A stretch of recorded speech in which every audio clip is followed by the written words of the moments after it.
रीवा संभाग की स्वास्थ्य व्यवस्था सुधरने का नाम नहीं ले रही है। लोगों को उम्मीद थी कि राजेंद्र शुक्ला स्वास्थ्य मंत्री बने हैं तो स्वास्थ्य व्यवस्था में कुछ मरहम पट्टी हो सकेगी, लेकिन रीवा संभाग की स्वास्थ्य व्यवस्था वेंटिलेटर में दम तोड़ रही है। संजय गांधी अस्पताल में व्यवस्था का दम घुट रहा है। संभाग में पदस्थ स्वास्थ्य विभाग के अधिकारी नेताओं में साठ गांठ करके जमकर अपनी तिजोरी भर रहे हैं और आम जनता मजबूर है ऐसी स्वास्थ्य व्यवस्था के नाम पर मरने के लिए। कहने को तो समाज सेवा के नाम पर जिले में बृहद रक्तदान शिविर लगाया जाता है। शासन प्रशासन के लोग और आम जनता जमकर बढ़ चढ़कर हिस्सा लेते हैं। रिकॉर्ड तोड़ ब्लड डोनेशन भी होता है, लेकिन जब किसी को इमरजेंसी में ब्लड की जरूरत हो तो ब्लड नहीं मिल पाता। पता नहीं इतना जब ब्लड डोनेशन होता है तो वह ब्लड जाता कहाँ है। किसी को आपातकालीन की जरूरत है, इमरजेंसी में उसको जरूरत है तो ब्लड नहीं मिल पाता है। आखिर इसी इमरजेंसी के लिए ही तो ब्लड डोनेट किया जाता है, तो आखिर यह ब्लड जाता कहां है। अस्पताल प्रबंधन द्वारा ब्लड ना होने की बात कहकर ब्लड डोनेशन की बात कहते हैं और परिजन तैयार भी होते हैं ब्लड डोनेट करने के लिए, तब भी समय पर ब्लड नहीं दिया जाता और मौत हो जाती है। आखिर डिप्टी सीएम राजेंद्र शुक्ला के गृह जिले में ऐसा खेल कब तक चलेगा? कब तक लोग अस्पताल प्रबंधन की लापरवाही से काल के गाल में असमय समाते रहेंगे? एक मामला सामने आया जहां संजय गांधी अस्पताल में झिन्ना में पदस्थ staff nurse Pankaja Patel delivery के लिए अस्पताल में भर्ती हुई। डॉक्टर द्वारा ब्लड की डिमांड की गई, जिस पर परिजन जगह जगह ब्लड के लिए भटकते रहे, लेकिन कहीं भी ब्लड नहीं मिला। इसके बाद पिता ने खुद अपना ब्लड दिया, उसके बाद भी जान नहीं बच पाई। देरी से ब्लड मिला। बताया जा रहा है कि ब्लड मिलने में देरी से स्टाफ नर्स पंकजा पटेल की मौत हो गई। परिजनों ने गार्ड और नर्स पर भी पैसा लेने का आरोप लगाया। परिजनों को समझ में नहीं आया कि आखिर गार्ड और नर्स उनसे पैसा किस बात का ले रहे हैं। वहीं जब जीएमएच के अधीक्षक राहुल मिश्रा से बात की गई तो पुराना घिसा पीटा जवाब दिया गया कि जांच करवाई जाएगी, जांच में जो भी दोषी पाया जाएगा कार्रवाई की जाएगी, रिपोर्ट का इंतजार करना पड़ेगा। लेकिन जो परिजन आरोप लगा रहे हैं कि ब्लड नहीं मिला, वो एक बड़ा सवाल है। आखिर जांच के नाम पर लोग संजय गांधी अस्पताल में कब तक मौत का मुंह देखते रहेंगे? स्वास्थ्य मंत्री राजेंद्र शुक्ला के गृह जिले में स्वास्थ्य व्यवस्था कब पटरी पर आएगी? क्या इसी तरह से लोग दम तोड़ते रहेंगे? आइए आपको सुनाते हैं परिजनों ने आरोप लगाते हुए क्या बताया है। मेरे को बोले मैं चला गया खून लेने के लिए, मतलब ब्लड लेने के लिए गया, तो बोले 9 बजे वो लोग आएंगे निकालने के लिए। फिर 9 बजे तक इंतज़ार किया मैं, और 9 बजे के बाद फिर मेरा ब्लड निकाला गया।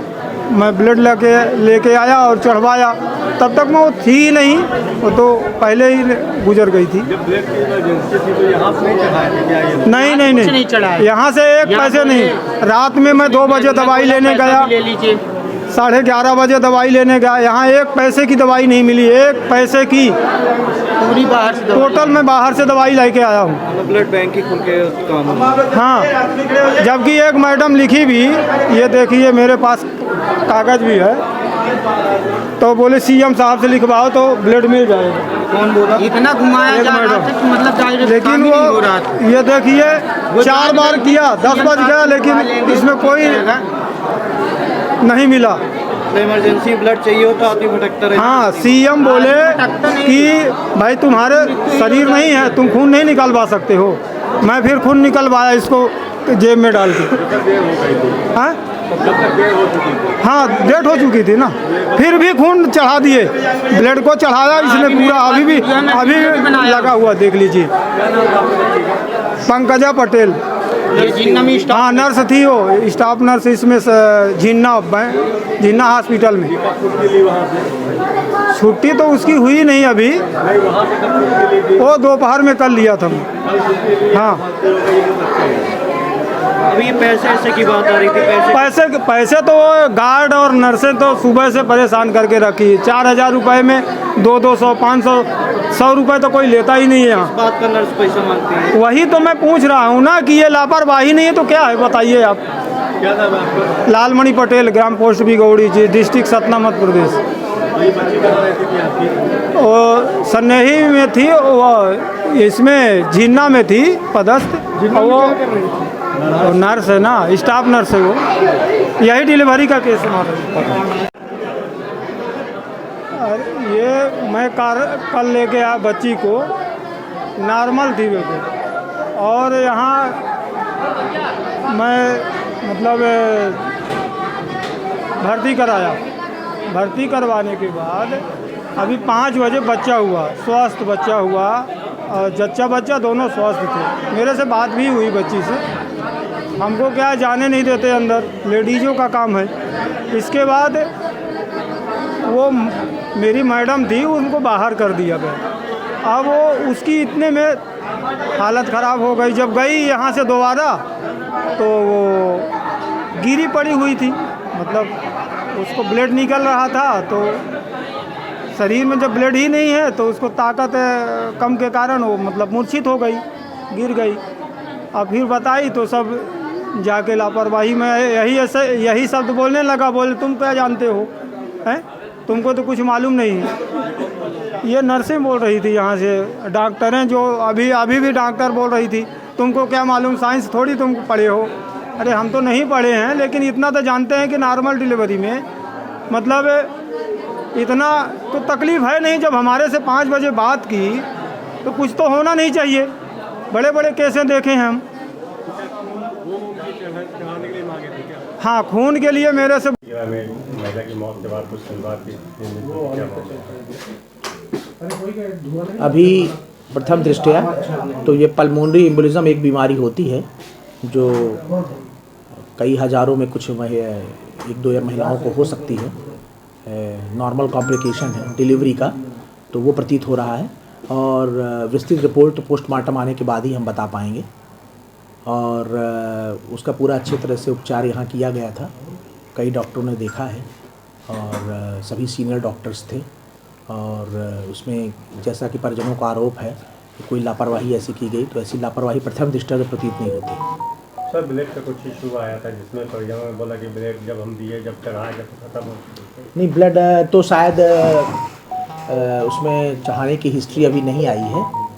ब्लड उसको नहीं चढ़ाया ऐसा अभी उसमें रिकॉर्ड में है। नॉर्मल डिलीवरी हुई है। क्या ब्लड चढ़ा है क्या उसमें? शायद चढ़ रहा था। अभी एक ब्लड चढ़ रहा था, ब्लड पैक था। उसको हम दिखवा रहे हैं, पूरी जांच करवा रहे हैं। उनका ये कहना था कि जब मरीज खत्म हो गया उसके बाद वो ब्लेड हम लेके आए, जो ब्लेड अगर चढ़ा दें शायद वो बच जाती है। ऐसा कुछ टाइम पे ब्लड मिल जाता तो नहीं, टाइम पे तो ब्लड जो सीरियसली पेशेंट होते हैं, मगर ब्लड बैंक में अगर ब्लड है हमारे तो बिल्कुल इशू हो जाता है। उसमें ब्लड के कारण अभी प्रथम दृष्टया तो ऐसा नहीं लग रहा है कि मौत हुई है, लेकिन हम उसकी पूरी विस्तृत जांच कराएंगे, पोस्टमार्टम भी कराएंगे, इसके बाद ही हम कुछ बता सकते हैं। तो ये नर्स और सुरक्षा कर्मियों को लेकर पैसे ऐसे के आरोप भी लगे? उसकी हम जांच करा रहे हैं। हमने पूरे स्टाफ बदलने के निर्देश भी दिए हैं कि वहाँ का पूरा स्टाफ बदल दिया जाए। इसकी पूरी जांच हम करा रहे हैं। न्यू खुशी मोबाइल जंक्शन एवं furniture house.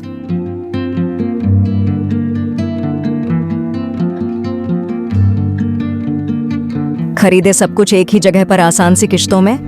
New Khushi mobile junction एवं फर्नीचर हाउस में मोबाइल, सोफा, बेड, अलमारी, बक्सा, पेटी, सिंगारदानी, TV, fridge, AC, washing machine, शादी का संपूर्ण सामान एक ही जगह में उपलब्ध है। हमारे यहाँ 0% फाइनेंस की सुविधा उपलब्ध है और 5 मिनट में कहीं के भी आधार कार्ड से आप फाइनेंस करवा सकते हैं। शादी का संपूर्ण इलेक्ट्रॉनिक और फर्नीचर सामान खरीदने पर पाए भारी छूट और सुनिश्चित उपहार। हमारे यहाँ मेगा एक्सचेंज ऑफर में पुराने के बदले नए सामान उचित मूल्य में दिए जाते हैं। हमारा पता है न्यू खुशी मोबाइल जंक्शन एवं फर्नीचर हाउस, ढेखा तिराहा, रीवा। हमसे संपर्क करें 89 89 90 19 92 और 62 64 72 0 23 3 नंबर पर।